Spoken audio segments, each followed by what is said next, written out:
بسم اللہ الرحمن الرحیم۔ عام حالات میں جب انسان نماز پڑھ رہا ہوتا ہے تو اس کی ذمہ داری ہے کہ اس کا جسم مکمل طور پر پاک ہو اور اس کا لباس بھی مکمل طور پر پاک ہو، پاک و پاکیزگی کے عالم میں نماز پڑھے۔ لیکن کچھ مقامات ایسے ہیں کہ جہاں پر اگر اس کا بدن یا اس کا لباس پاک نہ ہو تب بھی کوئی حرج نہیں، اس کی نماز صحیح ہو جائے گی۔ ان میں سے ایک مقام یہ ہے کہ اگر اس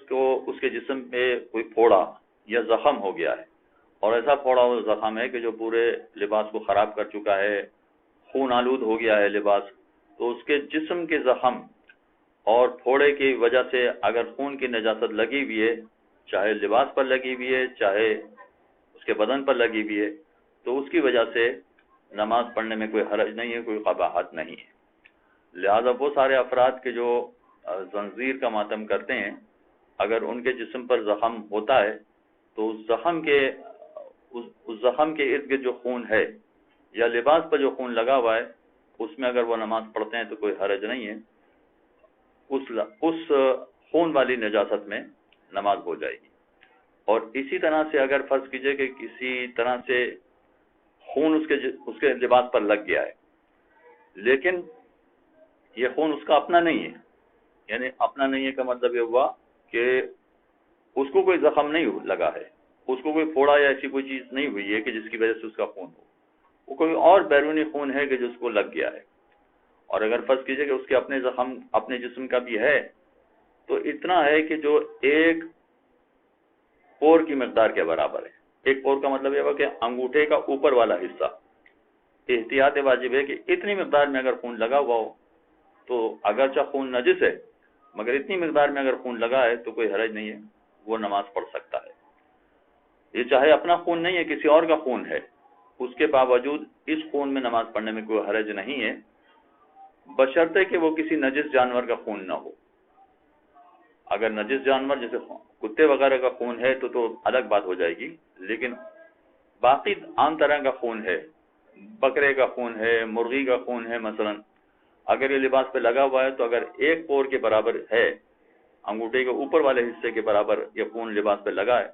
تو اس میں بھی نماز پڑھنے میں کوئی حرج نہیں ہے، نماز پڑھنا جائز۔ البتہ اس میں ایک بات پیش نظر رکھنا چاہیے کہ خواتین کے حوالے سے اگر حیض کا خون ہے ماہانہ نجاست والا تو وہ سوئی کی نوک کے برابر بھی جائز نہیں ہے، ایسے لباس میں نماز نہیں پڑھ سکتی عورت۔ اور اسی طرح سے نفاس والا خون، یعنی بچے کی پیدائش کے وقت جو خون ہوتا ہے وہ والا خون، یا استحاضہ والا خون اگر عورت کے لباس پہ لگا ہوا ہے تو وہ تو یہ نفاس والا خون اور استحاضہ والا خون احتیاط واجب کے طور پر اگر ایک سوئی کے برابر بھی ہے تو وہ بھی جائز نہیں ہے، ایسے لباس میں نماز نہیں پڑھی جا سکتی ہے۔ لیکن ان تین خون کے علاوہ، حیض کا خون، نفاس کا خون، استحاضہ کا خون، ان خون کے علاوہ اگر کوئی اور دوسرا خون لگا ہے جسم کا یا جانور کا تو اگر وہ ایک پور یعنی احتیاط واجب ہے کہ انگوٹھے کے اوپر والے حصے کے برابر ہے تو ایسی صورت میں کوئی حرج نہیں، اس میں نماز ہو سکتی ہے، نماز پڑھنا جائز ہے۔ تیسری صورت یہ کہ انسان مجبور ہو اور نجاست میں ہی اس کو نماز پڑھنا پڑ رہی ہو، کوئی اور اس کے پاس راستہ ہی نہ ہو، یعنی فرض کیجئے کہ ٹرین میں یا بس میں یا جہاز میں سفر کر رہا ہے اور اس لباس کو وہ پاک نہیں کر سکتا ہے، وہ نجس ہو چکا ہے۔ اس کا مطلب یہ نہیں ہے کہ اگر لباس نجس ہو گیا تو نماز معاف ہو جائے گی، نہیں، نماز معاف نہیں ہوگی، نماز تو پڑھنا پڑے گی، چاہے نجس لباس میں نماز پڑھے مگر اس کو نماز پڑھنا پڑے گی۔ تو اگر کسی وجہ سے انسان مجبور ہو جائے کہ نجس لباس ہی میں نماز پڑھے تو کوئی حرج نہیں، اس کے لیے بھی جائز ہے کہ وہ نجس لباس میں نماز پڑھ سکتا ہے۔ اور چوتھی اور آخری بات وہ ہے کہ جہاں پر اگر انسان نے ایسا لباس پہنا ہے کہ جو بہت چھوٹا ہے، جو شرمگاہ کو نہیں ڈھانپ سکے گا، مثلا موزے نجس ہیں یا مثلا ٹوپی نجس ہے، تو نجس موزے میں یا نجس ٹوپی میں بھی نماز ہو جائے گی، کوئی حرج نہیں ہے۔ البتہ جتنا نجاست کو دور رکھ سکیں، پاک کر سکیں، یہ اتنا زیادہ اچھا ہوتا ہے۔ لیکن اگر فرض کیجیے کہ کسی کو پتہ چلا کہ اس نے نجس موزے میں نماز پڑھ لی ہے